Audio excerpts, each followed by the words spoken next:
गया देवयानी, अब कॉन्ट्रैक्ट हाथ से गया तो गया। तुम समझते नहीं हो बेटा। अभी गौतम वापस आएंगे, वो ये देखेंगे कि बजाय कोई नया कॉन्ट्रैक्ट हासिल करने के, जो कॉन्ट्रैक्ट हमारे हाथ में था हमने उसको भी खो दिया, तो कितनी बेइज्जती होगी हमारी। ओ हाँ, वो तो है। तो हमें कुछ ना कुछ तो करना ही चाहिए। बिल्कुल, हमें ऐसा नहीं होने देना चाहिए। बिल्कुल नहीं, भले ही इसके लिए चाहे हमें कुछ भी करना पड़े। राइट, तो सोचो हमें क्या करना चाहिए। कुछ ना कुछ तो करना ही चाहिए। अब यही बोलते रहोगे कि हमें कुछ ना कुछ करना चाहिए, या कुछ सोचोगे भी? सोचना चाहिए। तो सोचते रहो, मैं जा रही हूँ। कहाँ? मेरे दिमाग में एक आइडिया है। बाय। अचानक इसके दिमाग में आइडियाज कहाँ से आ जाते हैं, पता नहीं कहाँ गई होगी अब।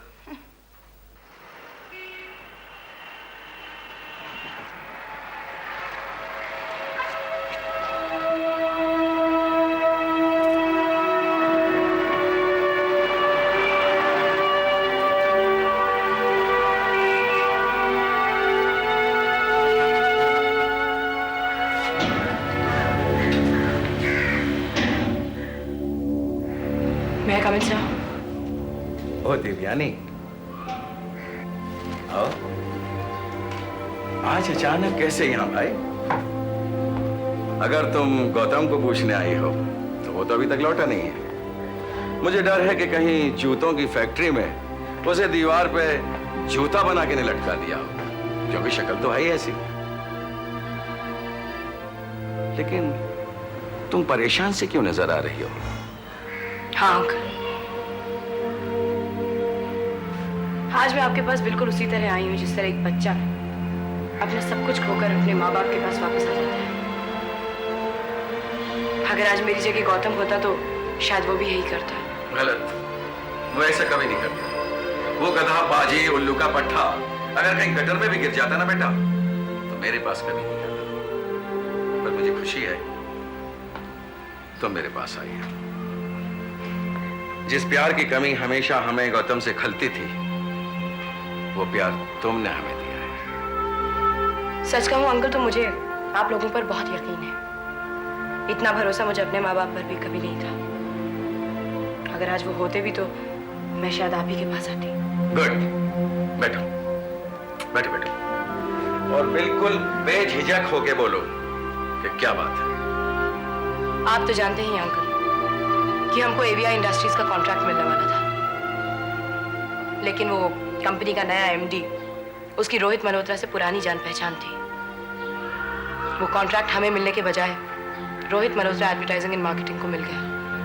लेकिन फिर भी मैंने हार नहीं मानी अंकल। मैंने सोचा कि अगर ये आरिफ कंपनी का प्रोजेक्ट हमें मिल जाता है तो हमें और किसी कॉन्ट्रैक्ट की जरूरत नहीं, क्योंकि ये कॉन्ट्रैक्ट बहुत ही बड़ा है। मैं आदि पसरीचा से मिलने गई। फिर उसके बाद उन्होंने मुझसे कहा कि मैं इस कंपनी के चेयरमैन से मिलने जाऊं। बेटा मेरे साथ जा नहीं सकता था और गौतम आगरा में थे।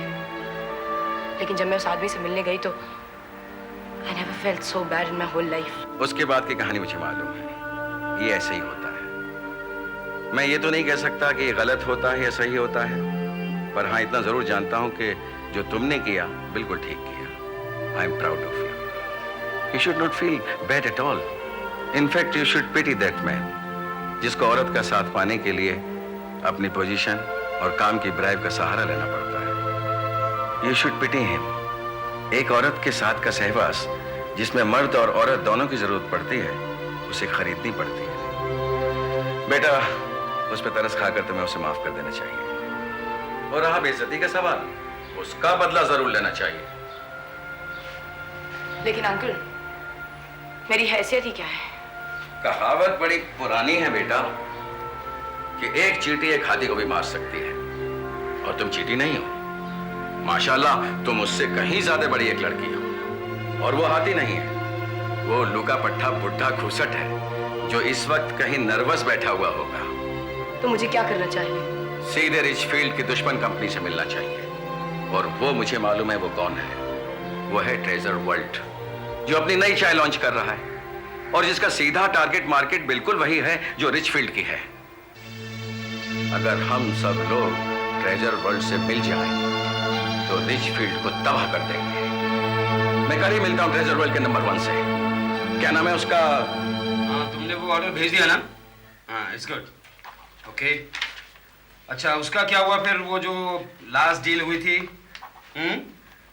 या ओके, हाँ, बस 1 मिनट यार। हाँ, ये 1 मिनट का राग पिछले 1.5 घंटे से सुन रहा हूँ। अब क्या करूं यार, पिछले 1.5 घंटे से ये 1 मिनट खत्म ही नहीं हो रहा है। मैं तुमसे आराम से बात करना चाहता हूँ। आखिर मेरे स्कूल के हो, साथ पढ़े हो। हाँ, साथ नहीं, 3 साल सीनियर हूँ, और ये तू आराम से बात करने की ख्वाहिश मुझसे छोड़ दे।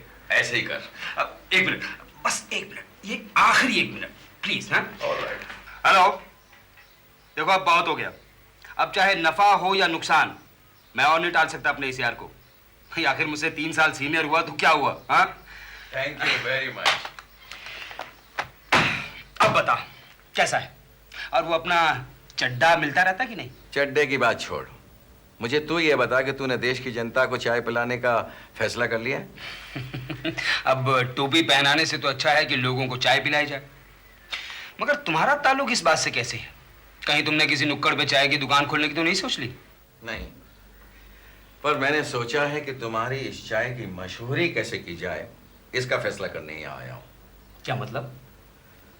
मेरा बेटा एडवर्टाइजिंग एजेंसी चलाता है। डॉस्को को बदनाम कर रहे हो। तुम्हें मालूम है ना, दून स्कूल के पढ़े हुए लोग अपने बेटे बेटियों की सिफारिश लेकर एक दूसरे के पास नहीं जाया करते। अगर बात मेरे बेटे की सिफारिश की होती तो मैं यहाँ कभी नहीं आता। बात तुम्हारे फायदे की है, इसलिए मैं यहाँ आया हूँ। डॉस्को के बच्चे स्कूल को बदनाम नहीं करते। तुम भी सब कुछ हो जाने के बाद मुझे कहोगे थैंक यू कि मैं तुम्हारे पास आया था। अच्छा, ऐसी बात है तो बोलो, जल्दी बोलो। वो क्या है कि मेरा बेटा तो है नालायक। तुम पर क्या हुआ? नहीं, तुम्हारी तरह सोचता है, लेकिन मैं उसकी बात करने यहाँ नहीं आया हूँ। वही चलाता है ना वो एड एजेंसी? हाँ, लेकिन तुम मेरी पूरी बात सुने बगैर एक लफ्ज भी नहीं बोलोगे। ये मेरा बेवकूफ बेटा किसी काबिल नहीं है। मैं कहता हूं पूरब अच्छा है तो पश्चिम की तरफ चल पड़ता है। ईगो बहुत बड़ी है उसमें। उसकी जिंदगी में एक लड़की आ गई है। वाह, कहानी में रोमांस भी है। नहीं यार, उसको कौन लड़की पसंद करेगी। अभी कुछ दिन पहले ही उसकी एजेंसी में एक लड़की ने ज्वाइन किया है। उसके आते ही सब उसने काया पलट कर दी है। उस फ्लॉप एजेंसी को काम भी मिलने लगा है। उसके एम्प्लॉयज के चेहरे पर मुस्कुराहट आने लगी है। Brilliant, she is very brilliant. कमाल की बात तो यह है कि अभी 20 साल की हो गई और क्या दिमाग पाया है। और इसका अंदाजा तो तुम इस बात से लगा सकते हो कि एक ही प्रेजेंटेशन में रिचफील्ड टी कंपनी का अकाउंट्स उसने बड़ी बड़ी एजेंसी के नाक के नीचे से छीन लिया है। रिचफील्ड टी कंपनी? वो तो हमारे दुश्मन है। एग्जैक्टली, इसलिए तो मैं तुम्हारे पास आया हूं। और इस बात का पता मुझे तब चला जब वो 19 साल की लड़की अपनी आंखों में अंगारे लिए मेरे पास आई और मुझे कहने लगी कि रिचफील्ड टी कंपनी का अकाउंट उसने उसके चेयरमैन के मुंह पे दे मारा। वजह कि चेयरमैन ने उस लड़की के साथ कुछ बदतमीजी करनी चाहिए। इमेजिन, 19 साल की लड़की ने सब कुछ ठुकरा दिया। मैं तो फैन हो गया हूं उसका यार। कुछ ना होते हुए सब कुछ ठुकरा देना एक जिगरे का ही काम है।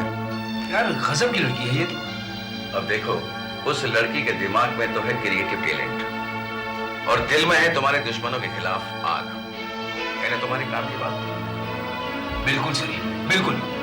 तुम कल ही अपनी बेटी और उस लड़की को मेरे पास भेज दो। वो तो गया है आगरे, किसी जूते की फैक्ट्री में जूते घिसाने। पर हाँ, उस लड़की को भेज दूंगा कल तुमसे मिलने के लिए। नाम क्या है उस लड़की का? उसका नाम है देवयानी सेठ। देवयानी सेठ? ये सेठ क्या हुआ यार? देवयानी ठीक रहेगा, देवयानी।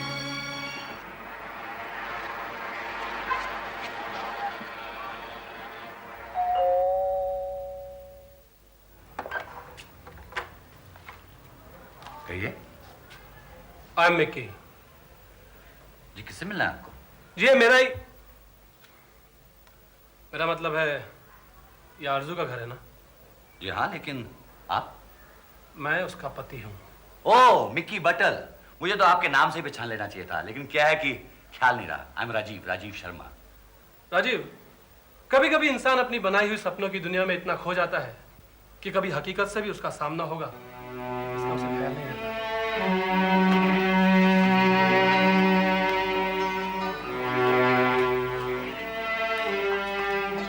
आप यहीं बैठे? फिर तो काफी मायूस हुए होंगे मुझे यहाँ देखकर। क्या समझे? समझे नहीं या समझना नहीं चाहते? अब आप समझा देंगे तो मैं समझ भी जाऊंगा, इतना ना समझ तो नहीं। समझा तो मैं आपको 1 मिनट में सकता हूँ, लेकिन फिलहाल ये बताइए कि आरज़ू कहाँ है? काम पे गई है अभी तक, लौट गई। और आप जल्दी लौट आए हाँ, नेक्स्ट वीक जल्दी आ जाएगी। और वो देर से आते? आज देर हो गई। ऐसा क्या काम करने लगी है वो जो रात को देर तक चलता है? देखिए, आप बैठ जाइए और आरज़ू का इंतजार कीजिए। और आप क्या करेंगे? मैं भी आरज़ू का इंतजार करूंगा। तो क्यों ना हम दोनों एक साथ बैठकर उसका इंतजार करें? मेरे ख्याल से ये मुनासिब नहीं है, क्योंकि हमारे पास बातचीत का कोई सीधा ही नहीं है, कोई फायदा नहीं। और आप जो यहाँ रह रहे हैं उसका बहुत फायदा है ना आपको? देखिए, आप मेरे सब्र को आजमा रहे हैं, मुझे गुस्सा भी आ सकता है। अरे आप जैसे लोगों को गुस्सा क्या खाक आएगा? आप जैसे लोग जो दूसरों की बीवियों के साथ रहने वाले, उनकी रोटियां तोड़ने वाले, उनकी कमाई पर आश करने वाले आप। चिल्लाइए मत। अगर मैं चिल्लाने पे आ गया ना तो आपके कानों के पर्दे फट जाएंगे। लफ्ज़ नहीं बोलोगे तुम। मेरा घर है ये, मैं जो चाहूंगा बोलूंगा। तुम होते कौन है मुझे रोकने वाले? नहीं, आरज़ू का घर है ये। पत्नी है वो मेरी। अरे पत्नी थी। 2 साल से तुम सेपरेट रह रहे हो। आरज़ू ने डाइवोर्स की पेपर भी कोर्ट में दे दी है। एप्लीकेशन अभी तक मंजूर नहीं हुई है और डाइवोर्स भी नहीं हुआ अभी तक। और जब तक डाइवोर्स नहीं होगा मैं ही उसका पति हूँ। और तुम कुछ नहीं। तुम और सिर्फ एक बीच के आदमी, पति पत्नी के बीच के आदमी, मौके का फायदा उठाकर मेरी बीवी।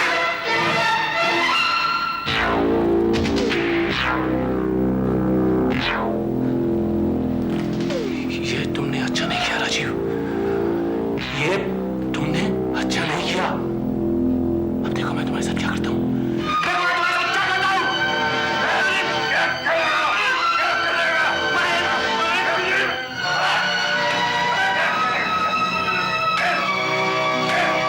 ये क्या हो रहा है? समझ सिखा रहा हूँ तुम्हारे यार को। मेरे साथ बदतमीजी से पेश आ रहा था। मिकी, अरे वाह, अब तो तुम चिल्लाने भी लग गई हो। मिकी, मिकी तुम फौरन यहाँ से चले जाओ, वरना मैं पुलिस को बुलाऊंगी। जा रहा हूँ, लेकिन ये मत समझना कि अपनी इस बेइज्जती का बदला नहीं लूंगा मैं। जाओ जाओ जाओ यहाँ से। मैं तुम्हें एक बात बता दूं, राजीव के साथ मेरे क्या ताल्लुकात हैं ये बताने की तुम्हें जरूरत नहीं, लेकिन हाँ, तुम्हारे साथ अब मेरे कोई ताल्लुकात नहीं। इसका फैसला कोर्ट करेगा।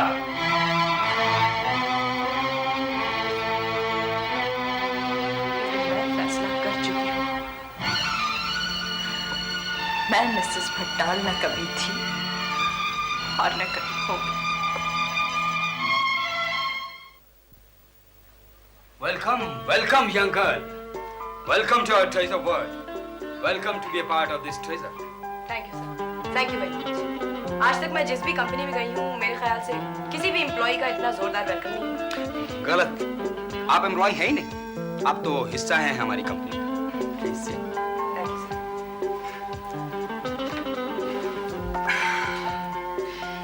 एड एजेंसी काफी इंपॉर्टेंट हिस्सा होती है किसी भी कंपनी के लिए। वो एम्प्लॉय हो ही नहीं सकते, बल्कि कभी कभी तो एजेंसी गाइड की तरह भी काम करती है। जी सर, सही कह रहे हैं आपके ख्याल इतने सही हैं, सुनकर अच्छा लगा। ख्याल सही है या अच्छे हैं? सर, सही ख्याल ऑब्वियसली अच्छे ही होते हैं और अच्छे ख्याल जरूरी है कि सही हों। Good, very good. दरअसल हम एक ऐसी कैंपेन करना चाहते हैं जिससे रिच फील्ड्स टी कंपनी की जड़ें हिल जाएं। सुना है आपकी भी दुश्मनी है हमसे? हाँ, दुश्मनी तो है, लेकिन मैं अपनी एनर्जी उस कंपनी को इतनी इंपॉर्टेंस देके वेस्ट नहीं करना चाहती। मैं चाहती हूँ कि वही एनर्जी मैं अपनी कंपनी को ऊंचा उठाने में लगाऊं। जब मेरी कंपनी ऊंची हो जाएगी तो वो कंपनी खुद ब खुद नीचे हो जाएगी। ओह, तो इसका मतलब ये है कि आपके दिल में उनके लिए नफरत नहीं है, जैसे कि मेरे दिल में है। है सर, बहुत नफरत है मेरे दिल में, शायद आपसे भी कहीं ज्यादा। मैं नहीं जानती कि उसने आपको किस तरह का नुकसान पहुंचाया, शायद कोई बिजनेस लॉस, लेकिन मुझे, मेरे तो वजूद को ही गाली दी है उसने। मेरी जात को ह्यूमिलिएट किया है। मुझे उस आदमी से बहुत नफरत है। नफरत और मेरा बहुत पुराना रिश्ता रहा है सर, बचपन से ही। नफरत एक ऐसी चीज होती है जो आपके दुश्मन को तबाह करने के काम आती है, लेकिन फिर एक ऐसी स्टेज आ जाती है जब वो आप ही को जलाकर राख कर देती है। नफरत को वहीं रोक देना चाहिए जब आपको ये लगने लगे कि आपका दुश्मन बर्बाद हो चुका है। और पीसी के साथ मैं ऐसा ही करूंगी। मैं उसको मजबूर कर दूंगी कि एक दिन वो मुझसे माफी मांगे, और यही उसके लिए सबसे बड़ी सजा होगी। लेकिन तब तक मेरा हर कदम उसकी बर्बादी की तरफ होगा, उसकी तबाही की तरफ होगा। तो मैं तब तक की ही बात कर रहा हूं। तब तक हमें क्या करना है? हमें काम करना चाहिए। आपने अपनी चाय का नाम क्या रखा है? पता नहीं, मेरे मैनेजर ने रखा है। कुछ एक नाम बताए थे उसने, लेकिन मैंने सुने नहीं। मैंने उसे कहा कि जब सब फैसले मुझे ही कर रहे हैं तो तुम किस लिए? बस रख लिया होगा कोई नाम। तुम देख लेना। एक बात और, तुम्हें पूरी आजादी है अपने ख्याल बताने की, अपनी राय जाहिर करने की। सर, काम करने में अगर इतनी फ्रीडम मिल जाए तो मजा ही आ जाए। ओके बाय, मुझे बहुत सा काम करना है। Thank you for being here. और हाँ, जाते हुए वो मैनेजर जेटली को मिल लेना, वो तुम्हें सब कुछ समझा देगा। जी sir, thank you sir, thank you very much, thank you.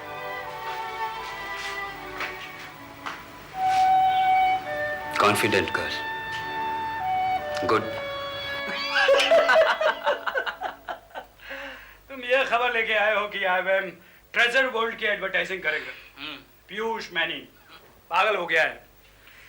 चाय अभी मार्केट में आई नहीं है, कंपटीशन में उतरी नहीं, और उसने एक नई एजेंसी को कॉन्ट्रैक्ट दे दिया है। उसका दिमाग खराब हो गया है। सर मुझे ये लगता है कि देवयानी सेठ, जो हाल ही में रिचफील्ड टी कंपनी से चोट खाई हुई है, उसके इस जज्बे का फायदा ये पीयूष मैनी उठाना चाहता है। और देवयानी को ये लगता है सर कि दुश्मन के साथ मिल जाने में ही अक्लमंदी है। नहीं पोपो, ये सारा खेल दिमाग का है, दिमाग का। इस वक्त नफरत को इकट्ठा करने की जरूरत नहीं है, बल्कि मैं तो ये समझता हूं कि अच्छा ही हुआ है कि ये कॉन्ट्रैक्ट IBM को मिल गया है। अगर किसी और कंपनी को मिलता तो हमें चौकन्ने रहने की जरूरत है, लेकिन अब बेफिक्र रहो तुम। सर नहीं, मैं सहमत नहीं हूं आपसे। मैं तो चौकन्ना रहूंगा सर, क्योंकि अपने दुश्मन को कभी कमजोर नहीं समझना चाहिए। That's very good. सर, इस बार आप देवयानी सेठ को फूल नहीं भेजेंगे? नहीं, उसने ये रिश्ता खत्म कर दिया। देवयानी ने सारे रिश्ते खत्म कर दिए हैं पोपो। तुम्हें याद है एक बार उसने मुझ पर हाथ उठाया था, मुझे चांटा मारा था, मैंने कुछ नहीं कहा था, लेकिन अब वो सारी हदें पार कर गई है। सारे रिश्तों को उसने खत्म कर दिया है, और मैं भी और उससे कोई रिश्ता नहीं जोड़े रखना चाहता हूँ। सॉल्व हुआ पोपो।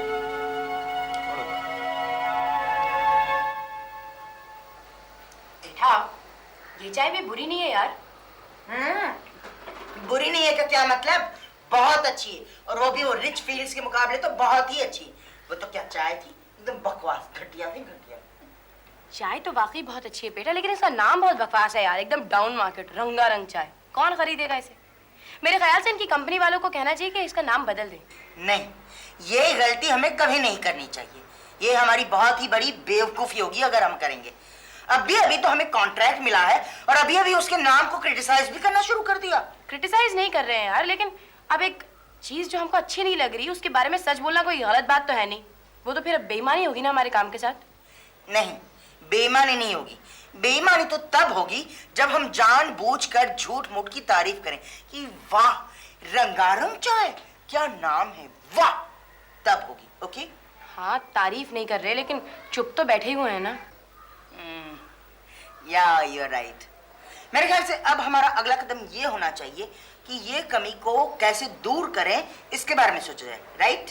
अरे आप तो खामखा ही सोच रहे हैं। अरे हम तो कहते हैं कि रंगारंग बढ़िया नाम है। हमारे यूपी और बिहार में तो यही नाम चलता है, रंगारंग बीड़ी, रंगारंग लड्डू, और तो और रंगारंग सिनेमा। वही बात तो मैं कह रही हूँ यार, इस चाय का नाम एकदम गंवारू है, लेकिन इसकी जो कीमत है वो इतनी है कि इसको सिर्फ शहर वाले ही खरीद सकते हैं। ओह यार, यू आर राइट। ओके, तो एक काम करते हैं। क्या? ऐसा कुछ करते हैं कि रंगारंग भी रहे और थोड़ा मॉडर्न भी बन जाए। नाम चेंज कर देते हैं यार। रंगारंग, तो इसका नाम रखते हैं बेटा RFT का मुकाबला अब RR चाय से होगा। सच में बेटा ये नाम बहुत हिट होने वाला है। जब कभी एक बात इकट्ठे मुंह से निकलती है ना तो वो बहुत लकी हो जाती है। ओके, फिर इस लकी टाइम पर हम तीनों मिलकर कुछ ना कुछ विश करते हैं। हो सकता है ये भी सच हो जाए। ओके ठीक है, तुम एक काम करो, अपनी अपनी विश एक पर्ची पर लिख दो। पर्ची बनाओ, जल्दी जल्दी दो। Okay, good idea. ओके, ये लो तुम्हारी पर्ची। टीकाराम जी, आप भी कुछ लिख दीजिए वरना हम तो सोते ही रह जाएंगे।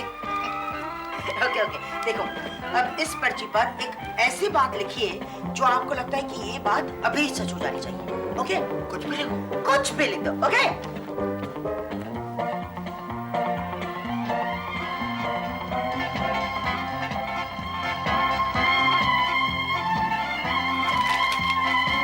लो दो। आई विश जो हमने इसमें लिखा वो सच हो जाए।